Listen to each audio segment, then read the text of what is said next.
And we're back. Welcome to this week's episode of Modern Mythology, back after a long, long hiatus. Joining me this week is Zach Hello? and Steve. Hi there. And I'm Doug. So how are you gentlemen doing? Pretty good. No How are you complaints guys yet. doing? No complaints yet, but the day just started for me, No, so. no complaints yet.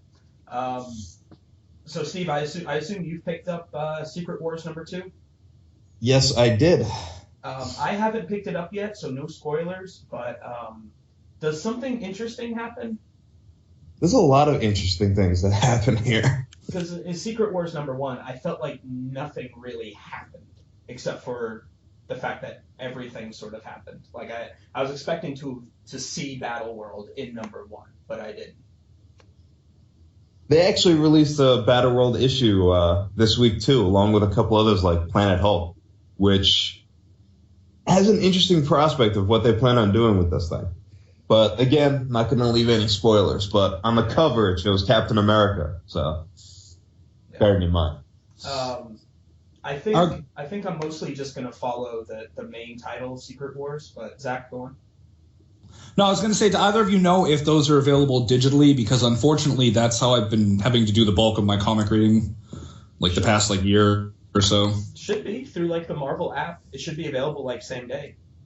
Actually, yeah, I strictly do digital since the new year, so I use Comixology. All of it's available.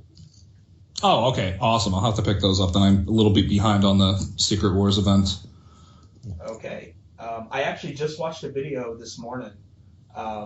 The complete story of Time Runs Out. It was like an hour long on YouTube, and this guy like just got me completely up to speed, which it turns out I was already up to speed. So I sat there for the whole hour waiting for him to tell me something I didn't already know. But regardless, okay, so this week's episode is going to be sort of a battle debate episode. We're going to talk about some cross-fiction fights that we've come up with. And Zach said that he actually has a pretty interesting one. So, Zach, you can go first. Okay, so I figured pretty much the stipulation would be that there almost are no stipulations, just any character from any fandom that we just think would make an interesting matchup. So I picked for my matchup Luke Skywalker versus Venom, and only because I'm more experienced with it, I'll probably say the Eddie Brock Venom, but I'm not sure that it really matters. Well, that actually makes sense to choose him because at least as far as I can tell, he seems to be the strongest of the three different Venoms. So that would work out. Mac Gargan was actually, it flat out said during one of the storylines that he's not as strong as Eddie Brock. So. Right. What do you think of Flash Thompson, though? Flash Thompson? I don't know, man. The prospect of Agent Venom seems cool to me, but then like he's not. I don't know. I miss the villain Venom. Eddie Brock is the Venom I grew up with. He's the Venom I know the most about. Yeah, but he wasn't even really a villain. I mean, he was sort of like an anti-hero. I loved his first solo miniseries, Lethal Protector, where they were able to turn him into sort of like a vigilante kind of thing. Well, that was kind of like towards the middle and the end. I mean, in the beginning, he was just straight up, I want to kill Spider-Man. And well, yeah, exactly. I mean, he wasn't about world domination or robbing banks. He really only wanted to kill Spider-Man. So you got to admire, I mean, at least, he had a warped sense of, he didn't want to just randomly kill innocent people and whatnot. No, he was just a strictly targeted killer. Yeah, that's not really bad. As long as you only want to kill one guy, what's the harm? Outside to the one guy. Okay, so Venom versus Luke Skywalker. I mean, obviously the obvious thing here is if Luke, really closed the gap in a close quarters fight, then I mean the lightsaber, it's a one hit thing, right? Well, that's what I'm wondering. Now, the suit, if I'm not mistaken, it was Eddie Brock's the original Venom symbiote was vulnerable to heat and sound, right? Right. Or was it just sound? I believe the sound disrupted it in some way, and fire could damage it. But I think it was more of a Martian Manhunter type weakness to fear, where there's really no reason that it couldn't, touch a flame and not be hurt. Because I mean, bullets don't really affect Venom all that much if the symbiote is prepared for it. So I think it's just like a fear thing. I have no reason to believe that. I'm just pulling that out of my butthole. Because I'm curious as to how the symbiote would react to the lightsaber blade, whether or not it could, like you said with the bullets, like whether or not it would be irreparably damaged where the blade touched it, or whether or not it could, what am I trying to say? Like go around it or whatever. Like turn it off?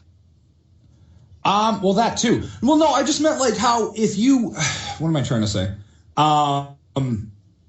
Like you could punch a hole through like the suit and like it's not, that hole isn't always there. The stuff just moves around your fist or whatever. I guess I'm trying to say like would the lightsaber blade just melt or singe like wherever it touched on the symbiote, or would it just like heal itself? I think I don't know if I'm saying I think initially it might damage and Venom might lose a hand, but after that initial thing, I think the symbiote can adapt, and I think it would then be prepared for future lightsaber blows. And if Eddie Brock lost a limb, as long as like it wasn't his head, the symbiote could just sort of regrow it. And while it might not be effective as symbiote over Brock, it would still be just as deadly. Right. Steve? Well, I'm trying to listen to you guys. I'm trying to get your perspectives. But my honest opinion, though, I feel like the lightsaber would burn through the symbiote. And if we remember in New Avengers Volume 1, when they first bring back like Sentry and Carnage was attacking the prison, Carnage ripped him in half and he didn't regenerate. He was without legs for the rest of his career, until now still, actually. So I think if the lightsaber were to cut him through the middle, I don't see him regenerating. I see him now without legs. Okay. You're talking about when he ripped Carnage in half. Yes. And I'm just saying like similar fashions, because if the Carnage symbiote couldn't regenerate it, I don't think its predecessor would. I'm not saying that it would regenerate his legs. I'm saying the symbiote would sort of create like a new leg. Because looking at Cletus Cassidy when he is, in full Carnage mode, you can't tell that those aren't his legs. Oh no, absolutely not. I mean, when he gets cut in half, I mean the symbiote can hold him together and he'll be all right. But when he goes back into person form, he's, for lack of a better term, he's the guy from Forrest Gump, Lieutenant Dan now. Yeah. Well, what about the Jedi mind trick thing? Well, that's another interesting thing. Would he be able to take over the symbiote, or conversely, if he were able to take over Eddie Brock's mind, would it be strong enough of an influence for Eddie Brock to combat the symbiote, or do you think the symbiote has a better hold over him?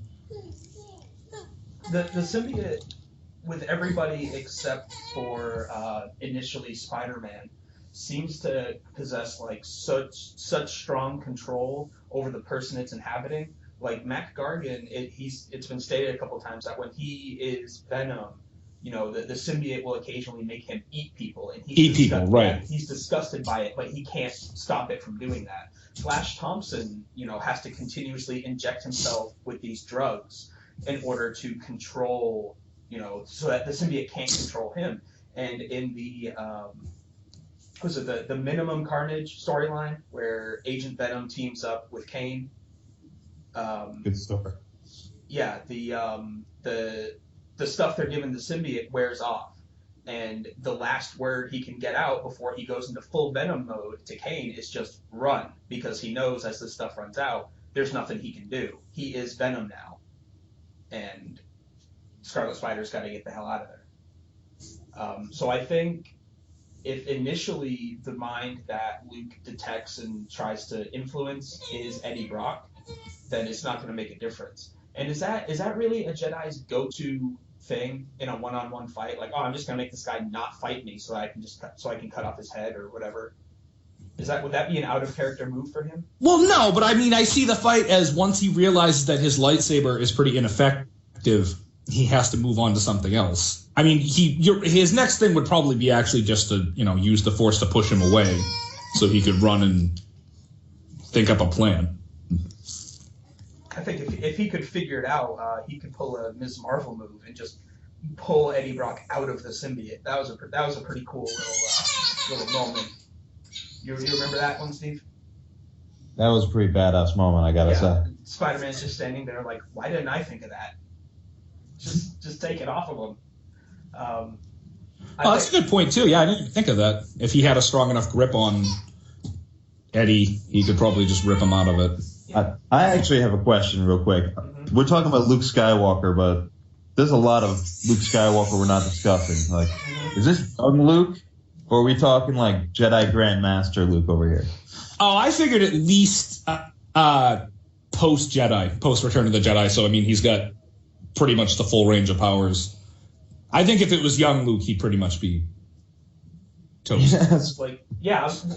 Let's if it was Luke from A New Hope, there's no hope. Let's do Venom versus Farm Boy Tatooine Luke. I like that fight. He'll be buried next to his aunt and uncle. Oh, too soon. They weren't buried; they were cremated. Yeah, that's true. They just left. All right, you see, that was too soon. Oh no, John Williams. I think I gotta give that one to Luke. Just no matter how you slice it, Venom is mostly a close combat fighter, and while maybe his speed is comparable to that of a Jedi's quick reaction, the Jedi have precognition that is something that he's not used to.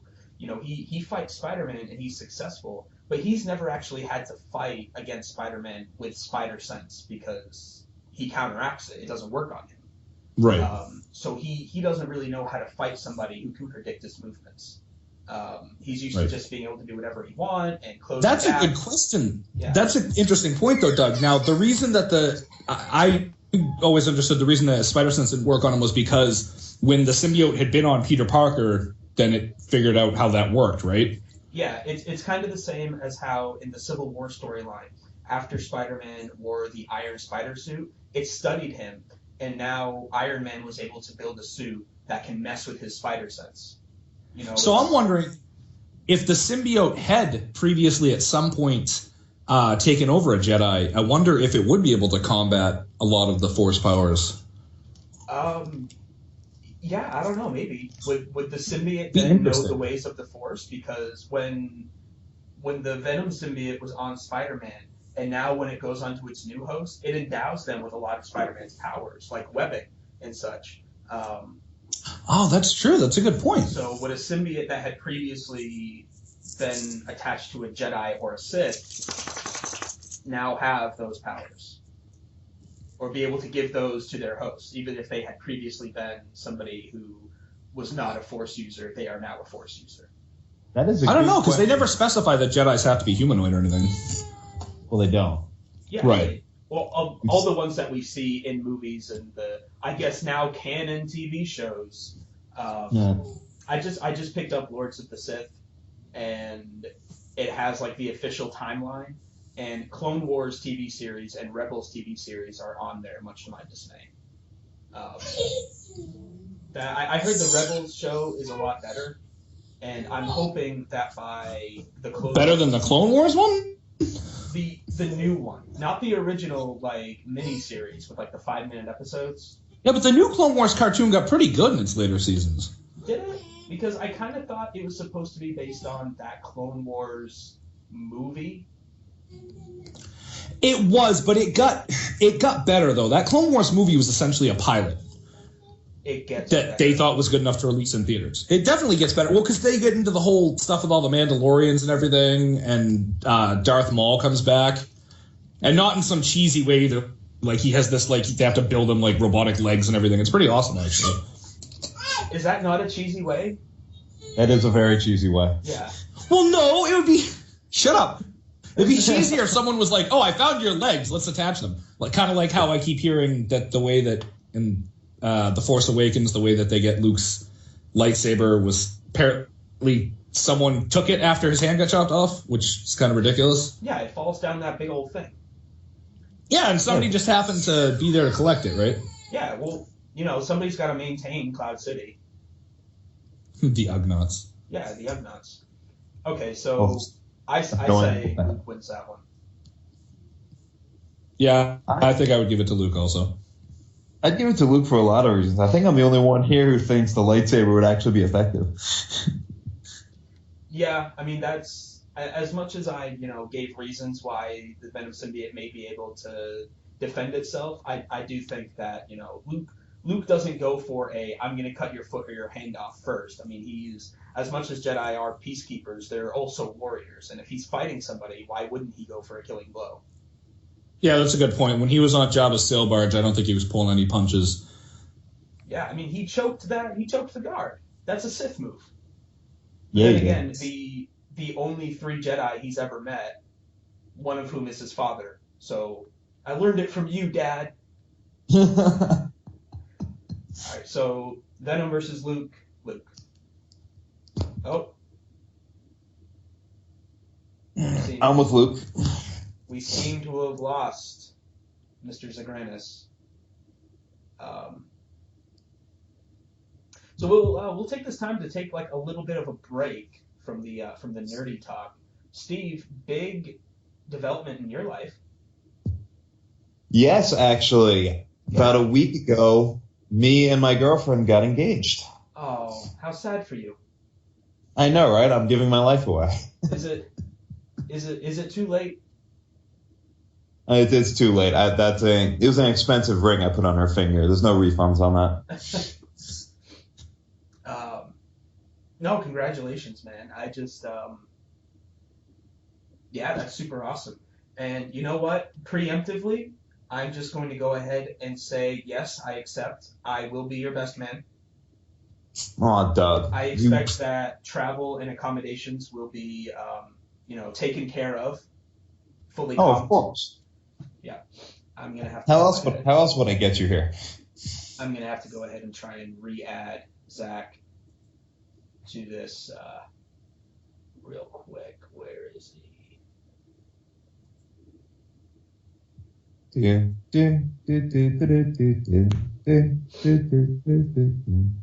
Please, no copyrighted material. What if we get a sponsor?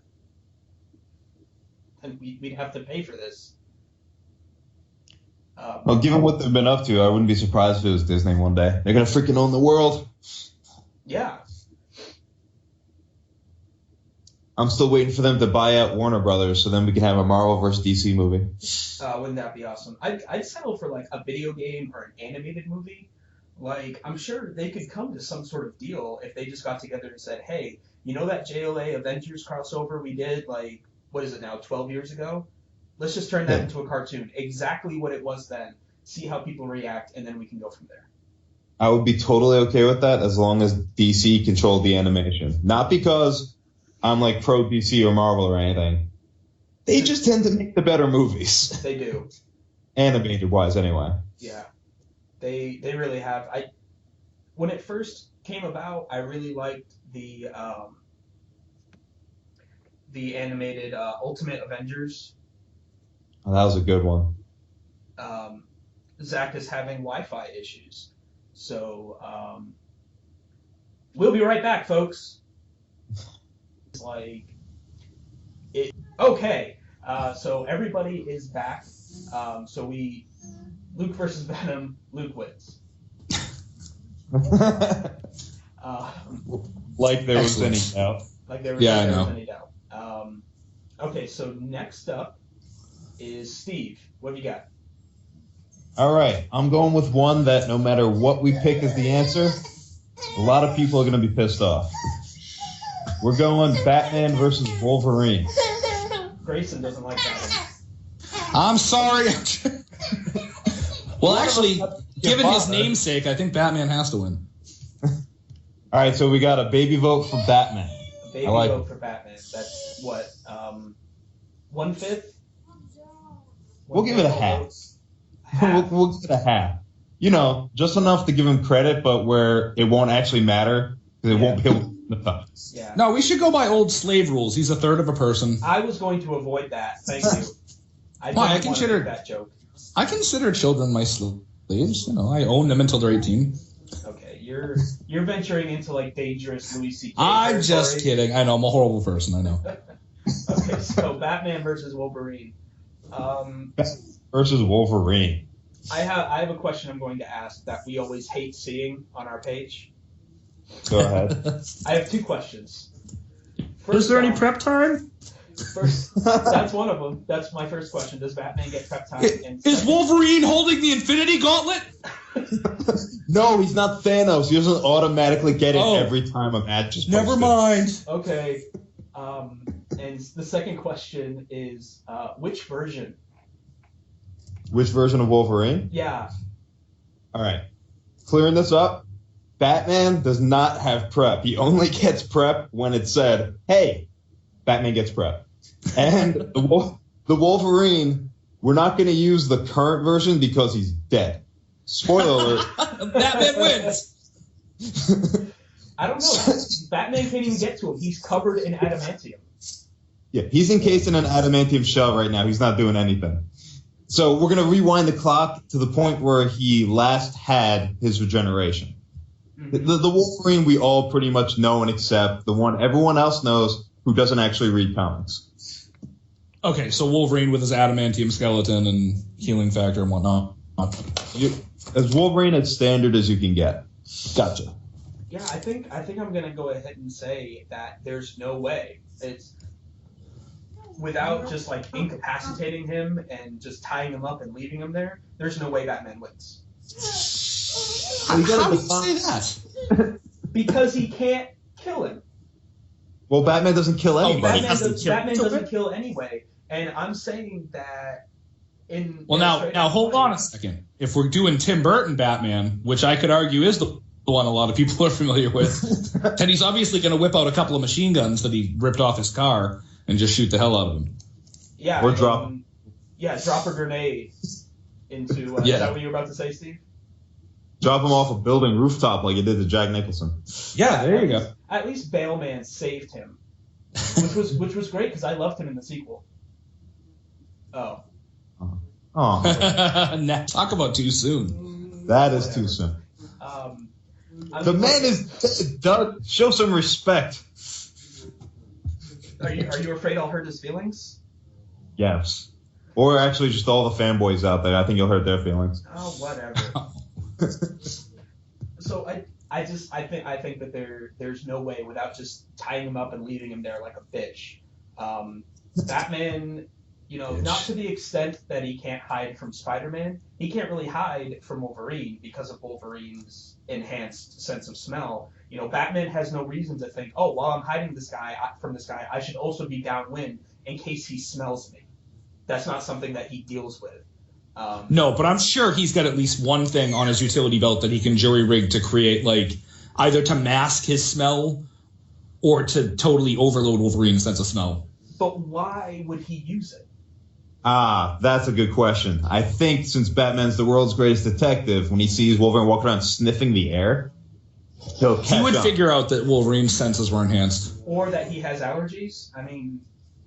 No, because Batman being Batman, his first attack or the first round of this battle is just going to be him feeling Wolverine out.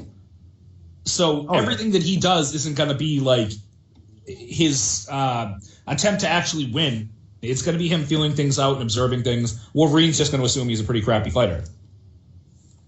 True. That is true. I would say that maybe Batman has the advantage in a hand-to-hand skill. But remember that that instance where Wolverine and Thor were fighting, and Thor couldn't land a blow on Wolverine. The last time I saw Wolverine and Thor fight, Thor got taken over by the Red Skull's stolen telepathy, and he kind of hit Wolverine once, and Wolverine was out. Okay, that one doesn't count because it doesn't work for my argument. I actually wouldn't say that Wolverine is not matched with Batman in fighting style. That I actually would give him probably an equal because he's been trained different government things. He was trained as a samurai. Okay, so I think he's probably got an equal when it comes to fighting style. I just think when it comes to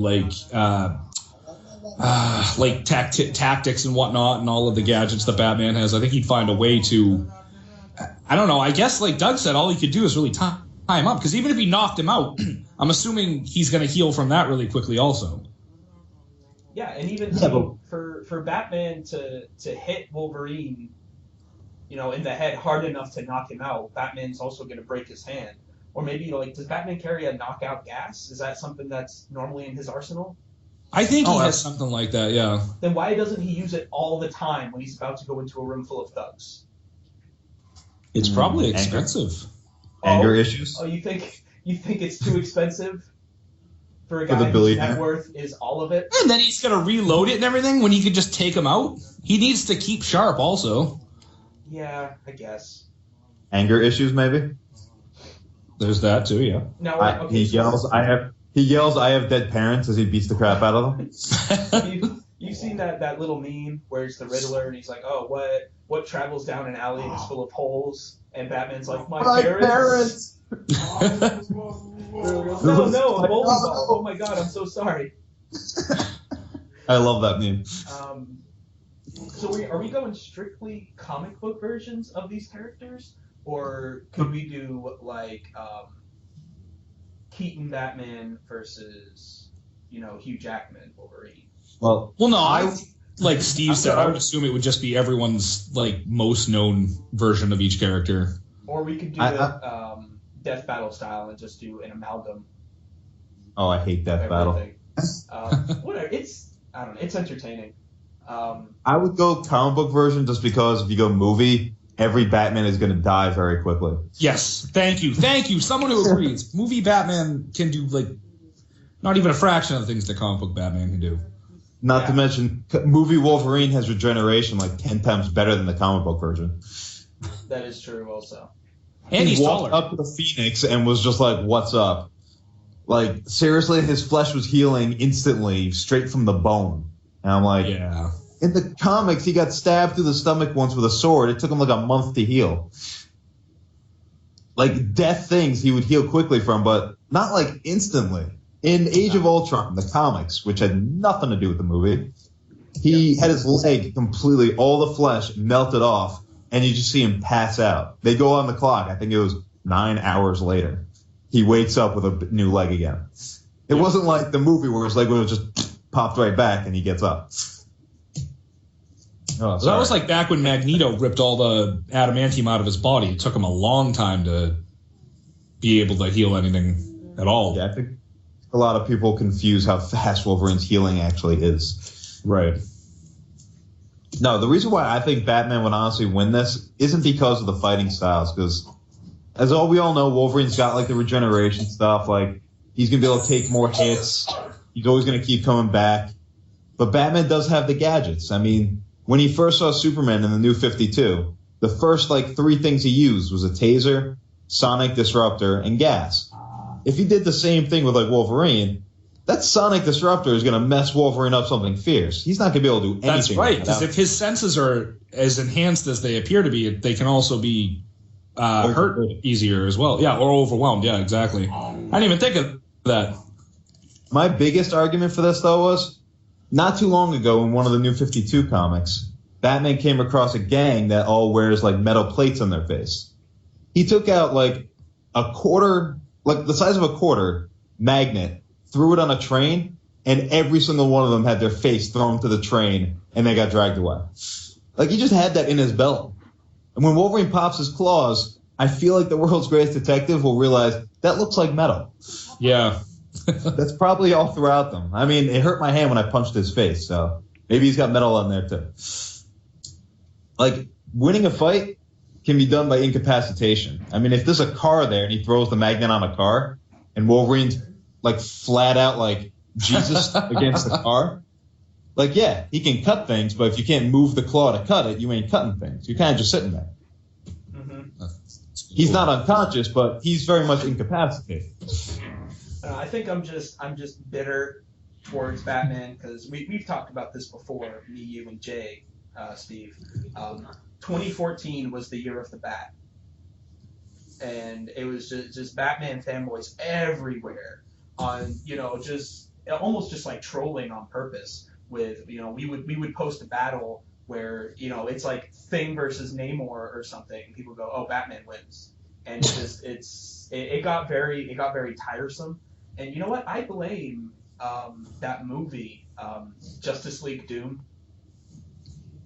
for people thinking that Batman can win anything with prep. And here's my issue with Justice League Doom, right? His plans for taking out the Justice League weren't even that good. Like Nope. his plan for Superman was kryptonite. Oh, how long did it take him to think of that one? His plan for Flash, how would that even work unless it was Mirror Master doing it? How would Batman convince Flash if Flash has gone evil and Batman needs to take out the Flash? How would he convince Flash to put his hand in that box? Weren't the plans better in the comic? Oh yeah, the comic was Tower of Babel, and that was a lot better than it was in the animated movie. I actually didn't read that. I'm just citing the movie because that's what most people would have seen it. Exactly. It makes sense. His plan for Wonder Woman was just stupid. Make her punch civilians until she dies of exhaustion. That actually is really close to the comic, though, which is kind of funny. Yeah. It made her fight an imaginary foe of equal strength. I mean, this is kind of like that, except now she's punching civilians in the face. Yeah, she's killing people. I mean, I thought that was hilarious. Wouldn't that poison make more sense to use on Hal Jordan, and then it wears off, and now his spirit is broken, and he can't use his ring?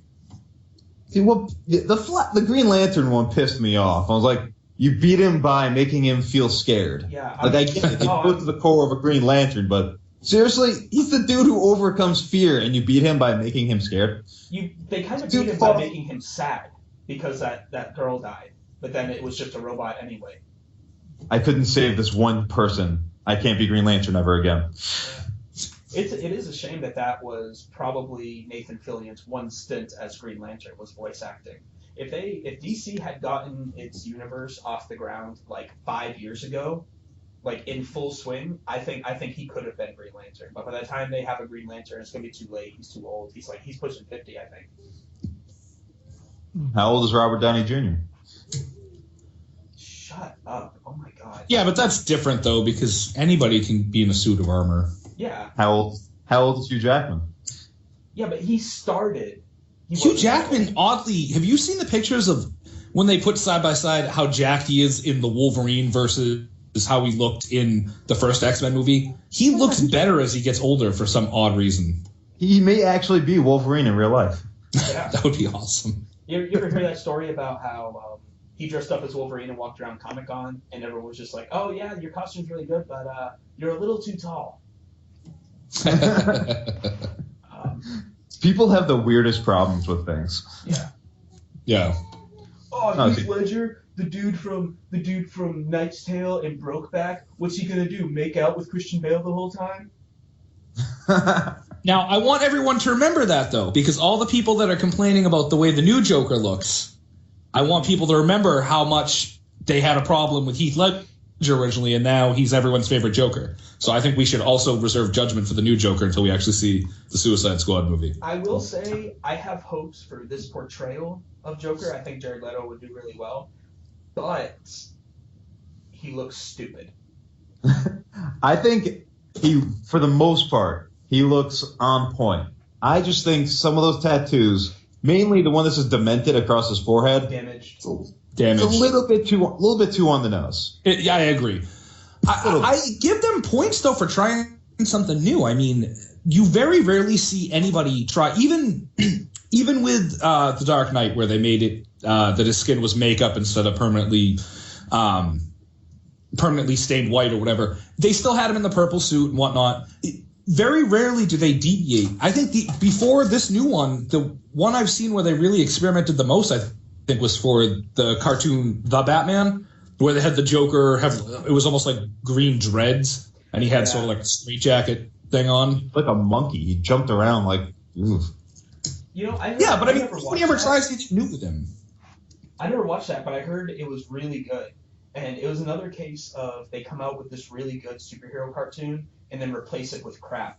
Like, they had the Batman, and then they replaced it with Brave and the Bold.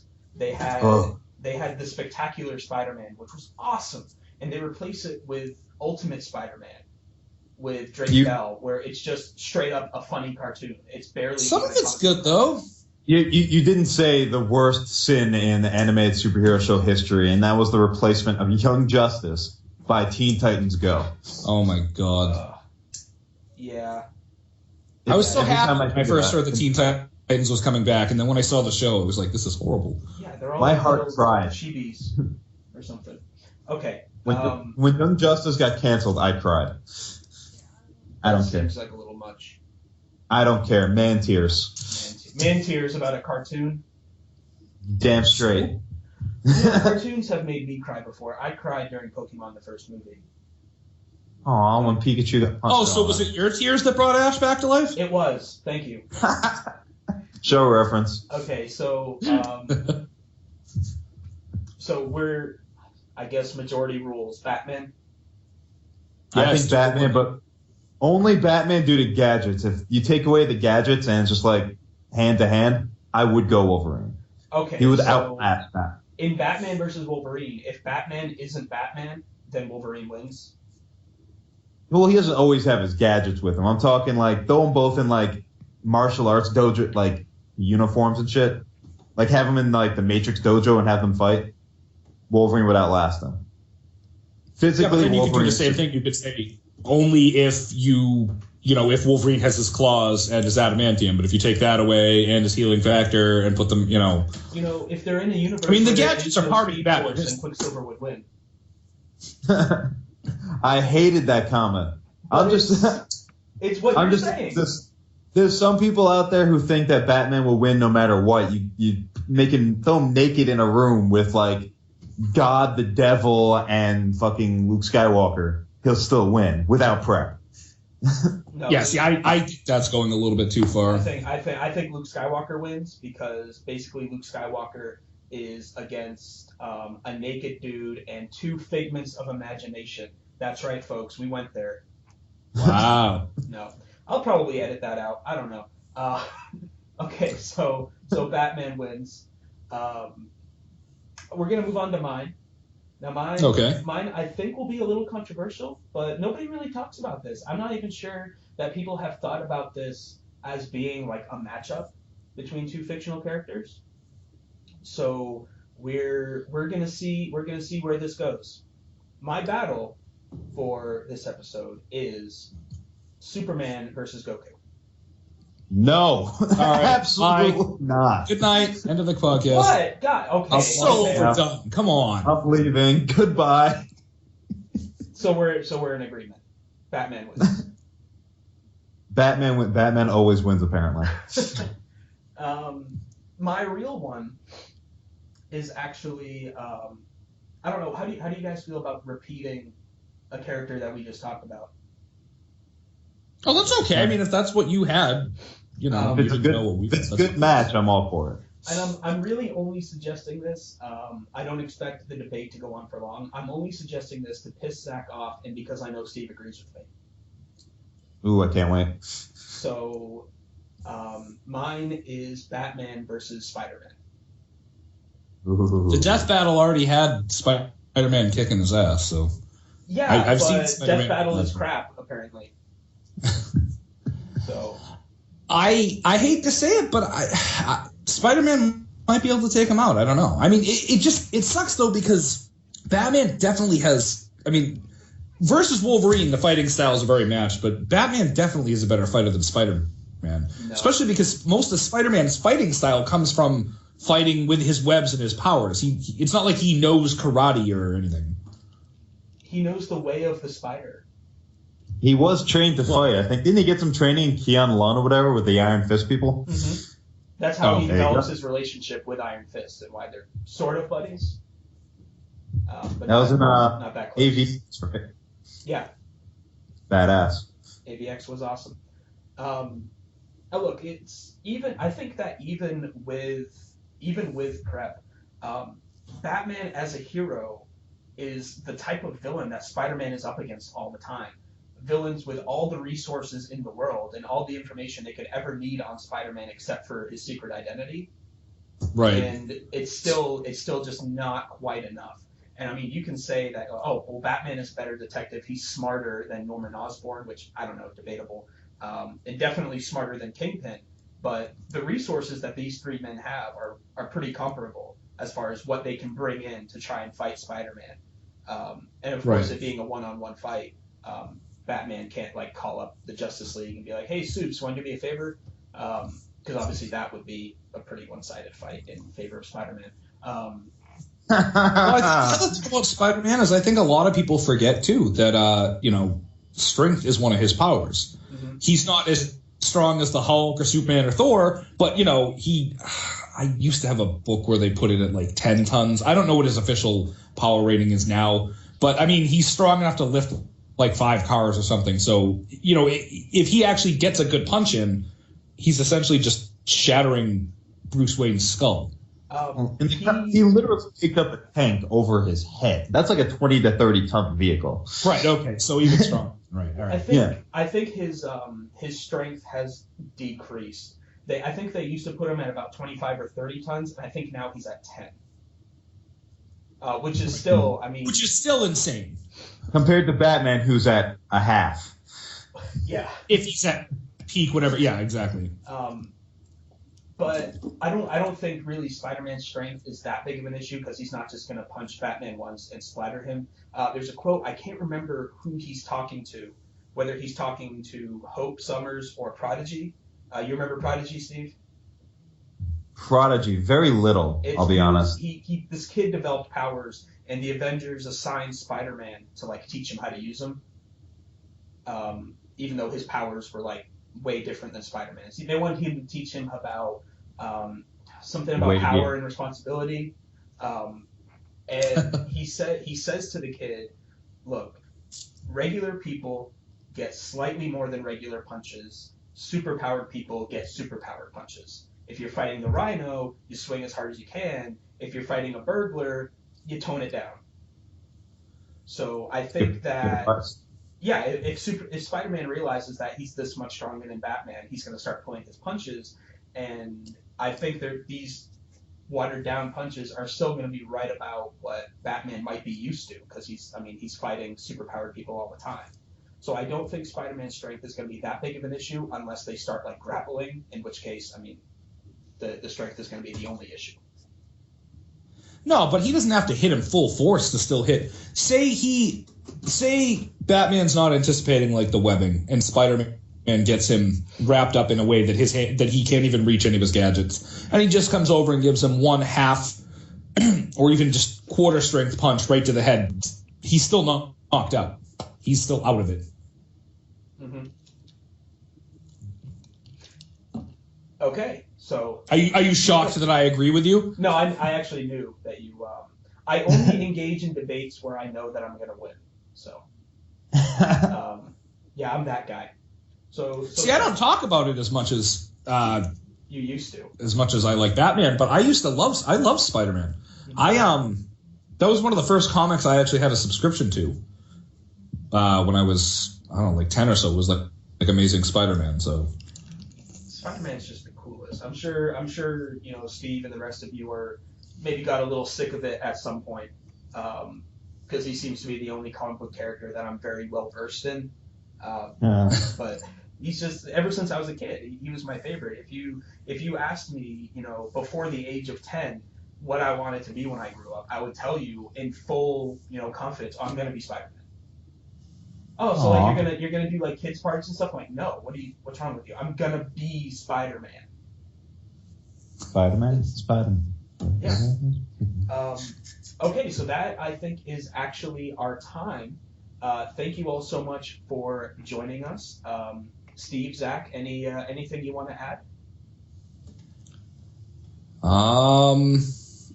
Take your time. People really like dead air, especially towards the well, I think we learned something today, because I would consider myself one of these Batman fanboys, but I think we learned that when you really analyze it, Batman can definitely be beaten if you have the right opponent. Mm-hmm. Steve, what did you learn? I learned that we all need peace and love in our lives. Uh-huh. I learned that some people might out there actually think that Venom could beat Luke Skywalker, which is bull. Okay. Luke Skywalker. That's about it. I didn't learn anything else, really. We all seem to be in the same know. Oh, I also learned that Doug is a dirty atheist and that I consider my children slaves. Oh, yeah. I did learn one thing. I learned that Zach's kid is already very smart because he knows how to vote properly. That's very true. Yeah, I hate babies. He's actually wearing a Batman shirt right now. I hate babies. That's awesome. Yeah. Okay. So what if you and your wife ever do have a baby? You're like, all right, so I'm leaving just for a couple of years. Okay, I can handle, maybe like I'll come back when he's about 5. When he can start reading a book. Yeah, like when he can hold the conversation, I'll be back. Can't we just adopt a 19-year-old with an apartment? That'd be just the best case scenario, I think. I think they just call that a friend. Oh. I need one of those. All right, that whole legal age of adult thing kind of gets in the way. Yeah. This has been Modern Mythology. Goodbye.